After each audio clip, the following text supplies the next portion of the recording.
Well, time to record footage for that Sonic CD review.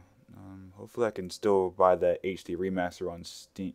Oh, it looks like I'm gonna have to play Origins after all.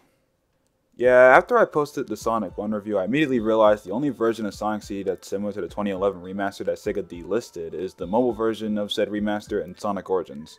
While yes, Sonic CD Restored exists, it's a mod of the 2011 remaster, of which I didn't own on Steam prior to the delisting, and most of the things it adds are for people who like speedrunning the original 1993 release of the game. On top of making the main gimmick of CD easier to pull off, but I'll get there in due time. Anyways, yeah, for this video I guess I'll be sticking with Origins. For other reasons I'll also get to in a bit. I haven't played Origins since it came out, and at the time of this video's release, Sega just came out with Origins Plus that also comes with a free patch for people like me who had the original. I won't go into what was and wasn't fixed. I'm only mentioning this because I found out that they took the drop dash out of the classic mode for all the games, so essentially I can play Sonic CD with lives and without the drop dash for this review. Footage will still be in 4x3 though, because quality of life options aren't a thing in this collection for the people who want to fine tune their experience to their own preferences. But hey, at least the footage will be consistent with all the other classic Sonic videos. Anyway, Sonic CD. You know, I think the first time I ever played this game was a demo of the 2011 remaster. I remember having fun and thinking the game was a lot weirder in design compared to the other classic Sonic games I was familiar with. I didn't beat it until I got the game on my phone, way after that point. I played it a lot there and it was the perfect road trip game until they updated to the Sega Forever version. For those of you who understandably forgot about Sega Forever, it was a little service Sega had for a bit where they would re-release games from their old catalog on mobile devices for free. Usually riddled with ads that you had to pay $2 or so to get removed. And despite me paying the $3 before it was updated to own Sonic CD, I now get ads too that, like everyone else, I gotta pay to get removed, which kinda sucks. So while Yuji Naka and Hirokazu Yasuhara went to the Sega Technical Institute in America to help the new hires work on Sonic 2, Naoto Ohshima stayed behind in Japan awaiting his next project. Sega of Japan wanted a Sonic title of some sort ready for their new add-on that they were pushing for the Genesis, the Sega CD, hoping that it would make the new add-on a success. Initially they were gonna just make an enhanced version of Sonic 1 or even the American team's Sonic 2, but in the end they settled on making a brand new title from the ground up and put Naoto Ohshima as the director of this project, giving him reign to do whatever he wanted. Because this wasn't a numbered title, they didn't have nearly as much pressure from Sega and therefore had a much easier time making this game in comparison to the Sonic 2 developers. More on that in the next video. So this game is a bit of an odd one. It came out in 1993, but Sonic 2 had already made its rounds the year prior, but canonically takes place between Sonic 1 and Sonic 2. This fact wouldn't be confirmed until Sonic Origins, but fans had speculated this to be the case for decades. For years this game was exclusive to the Sega CD until the 2005 Sonic's Gems collection came out and made the game more accessible. Some people might have also played the 1996 PC port of the game on Windows 95, but talk of this game will mostly stem from Sonic's Gems collection until 2011 rolled around, and Sega contracted Christian Whitehead to make a mobile and console port of Sonic CD, with updated physics, gameplay tweaks, and extra features the original didn't have.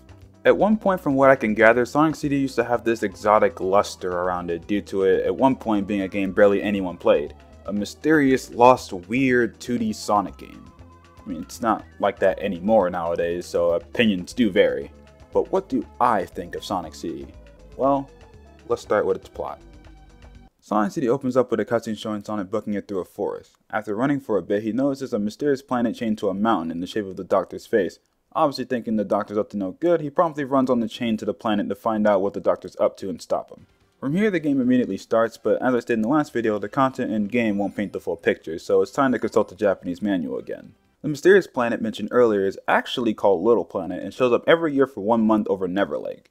Usually the surface of Little Planet is oozing with natural life, but clearly that's not the case anymore. Reason being, Little Planet is home to these mysterious gems called Time Stones, and whoever holds all 7 can move freely through time. This attracts Robotin like a moth to a flame, and he shows up and starts fucking with the environment trying to find these stones, hence why Little Planet looks the way it does from the outside.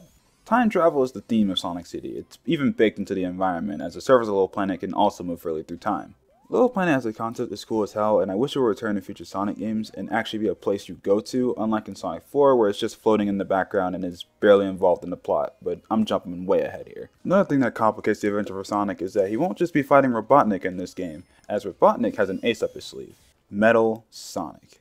A robot doppelganger built to rival Sonic in speed and power. He's also addicted to animals. However, Metal Sonic isn't the only series staple that debuted here, as this game is also the debut of Amy, a hedgehog girl who's down bad for Sonic.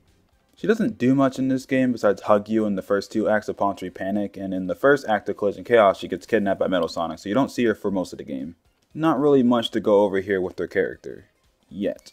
Gameplay-wise, Sonic CD takes after Sonic 1 in a lot of ways. This game is a lot more focused on exploring your environment rather than speeding through the levels though. In fact, to get this out of the way now, if you're just going from level to level not caring about the different endings, you might not get much out of Sonic CD. These levels, when just gunning towards the end, don't take very long to complete, nor are they very challenging. When going for the time stones, things get a bit more interesting. Just like in Sonic 1, if you get 50 rings and get to the end, a big ring will appear and warp you to the special stage. Getting to this point is a challenge depending on the level, as I find myself having to explore a bit more to find the amount of rings I need in certain zones like Quartz Quadrant. In Sonic 1, just running through a level usually got me the amount of rings I needed. The only times I had to go out my way to look for more was if I got hit. Sometimes in CD though, I found myself coming up short or the level blindsides me with a hazard I couldn't see coming, causing me to have to either look for more rings or restart the level altogether. It's not too bad on repeat playthroughs. I'd even say this gives more incentive to explore the levels, but I can see how someone wouldn't like this aspect of the game, especially since the special stages aren't even like Sonic 1's. In these, you have to smash UFOs to collect the time stones, but some of them require some good precision to avoid touching the water. Touching it will drain your time really fast, and if you run out of time, you're booted from the special stage and have to try again in the next level.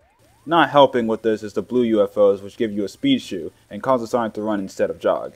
If you don't have good control over this, it can act more of a hindrance more than anything and cause you to miss your jumps. I've gotten better since the last time I played the special stages, so I can squeeze some use out of it.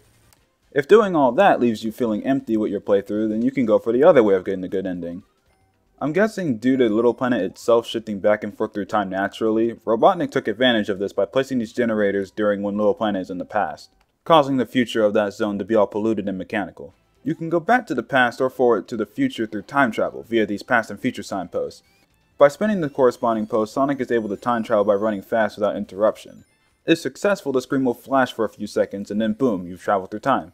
The other way of getting the good ending is by going to the past and finding this generator in Act 1 and 2 of every zone, and to this day, I've never done this. For this playthrough, I did a mix of both ways to get the good ending, to get a feel for trying to find the generators in every act, and genuinely I can see why some people opt to go for the generators. Some of them can be pretty fun to scout the environment for, and they are satisfying to destroy as well.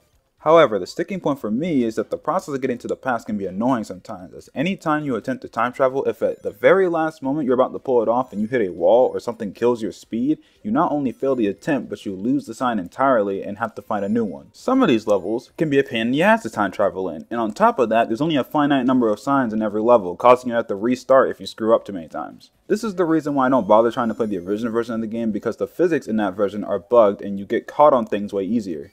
Christian Whitehead's more refined physics help with this kind of gimmick, but the level design is still riddled with things that will actively impede on your attempt to try and pull off time travel to the past. If you know the right spots, you can do it pretty easily, but in some levels you have to scope out a safe place to make an attempt and then not screw it up, or else you're back to hunting down a pass sign to try again. I personally find the time stones to be the better choice, as I actually really like the special stages in CD and don't mind having to come through the stage a bit to get rings if I'm short. It gives me an excuse to explore the levels even if I'm not looking for the generators. Sometimes I also just travel to the past to pick up more rings if I'm really struggling to find the amount that I need. I guess while I'm on the topic of time travel, I should talk about Sonic's new moves. Given how Sonic 2 came out first, the team tried to copy the spin dash from that game over to this one, but clearly didn't understand how to do it properly because this spin dash sucks. Thankfully, you can switch it to be more like the Sonic 2 version in the remasters. The other new move Sonic has originated in this game is the Super Peel Out. This move is awesome, it looks cool, revs up quickly, and gives you a huge burst of speed, at the cost of being unprotected, since at the end of the day you're still just running. Yeah, this makes the spin dash the overall better option, but damn it, I still use this anyway because it looks cool as hell, and helps with getting you the speed to travel through time with. Once you destroy the generator in the level, you make a good future for that act. When you go to the future normally, it's a shithole, with polluted water, more robots, and dead grass everywhere. Destroying the generator makes the future happy, filled with life and color, and safe to travel in. There's little reason to actually go here even if you already got the generator. I just like doing it because I love the look of the good futures in this game. If you collect all 7 time stones, then the future will look like this without you having to look for generators first. That being because all the generators will now be already destroyed, and you're guaranteed the good ending. I'm guessing Sonic used the time stones to eradicate them from the past. Anyways, with a gameplay gimmick as involved as time travel in this game, how are the actual levels in Sonic CD? Well, Palm Tree Panic isn't a bad opening zone. It's bright, colorful, and has plenty of things to find. Collision Chaos I have no real strong thoughts on. It's literal collision chaos with these frog eggs they make you bounce on and these flippers and bumpers everywhere. It used to be annoying to me, but nowadays it's just fine. Tidal Tempest is an infinitely better water level than Labyrinth Zone. It's fun to explore, isn't littered with spikes and traps everywhere, and the water doesn't take long to get out of. The absence of the drowning theme takes a lot of pressure off me and makes this zone more relaxing to play. Quartz Quadrant is awesome when you're gunning towards the end, but annoying as hell when you're trying to go for the special stages or time travel to the past because of these fucking rocks on the ceiling. They fall so fast and usually blindsides me, causing me to either lose my attempt at time travel or my rings for special stages. Other than that, these conveyor belts are fun. Whee! Wacky Workbench.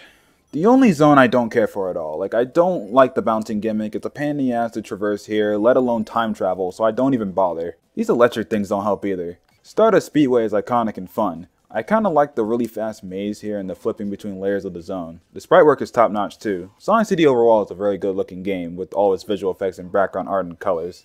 Would be nice if the Origins collection didn't have this stupid filter over it, preventing it from being pixel perfect, but this is a Sonic CD video, not one on the shortcomings of Origins. And finally we end the game off with Metallic Madness Zone. It's definitely a final zone. The only thing that sticks out to me here is the side shifting mechanic in Act 2, but other than that, it's kinda run of the mill in this game, unlike in Mania years later. The bosses, just like in Sonic 1, aren't anything noteworthy. If anything, they're kinda worse in this game, as most of them go down in seconds. They're more visually distinct in CD, but that doesn't change the fact that these are probably the easiest bosses in the whole series. Only one boss is the exception, and that's the Metal Sonic race.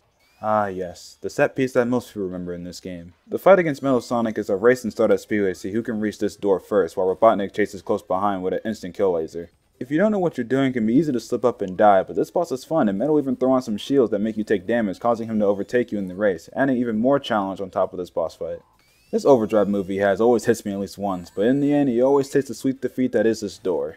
Seriously, why didn't he just stop or fly away? He's capable of flight in Collision Chaos. After you beat him, you save Amy and move on to Metallic Madness, and this boss right here is the final boss. And it's somehow even more underwhelming than Sonic 1's final boss.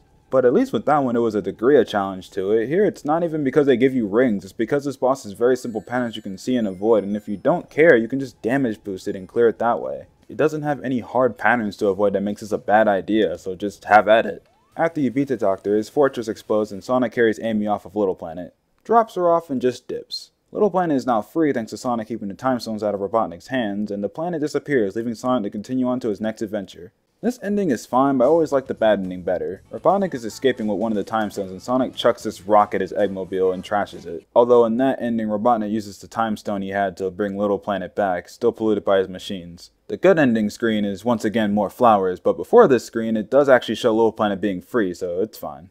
Overall, Sonic CD is a fun time. I honestly recommend it as a good game to jump into the series if you haven't already. It's not too hard, has some sense of speed, and has a pretty cool aesthetic going on with its art direction combined with this music.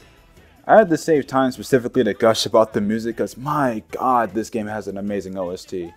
Or should I say, the Japanese OST is amazing. For some reason, Sega decided to delay the game for a few months just to give us Americans a different OST, and for the life of me, I couldn't tell you why.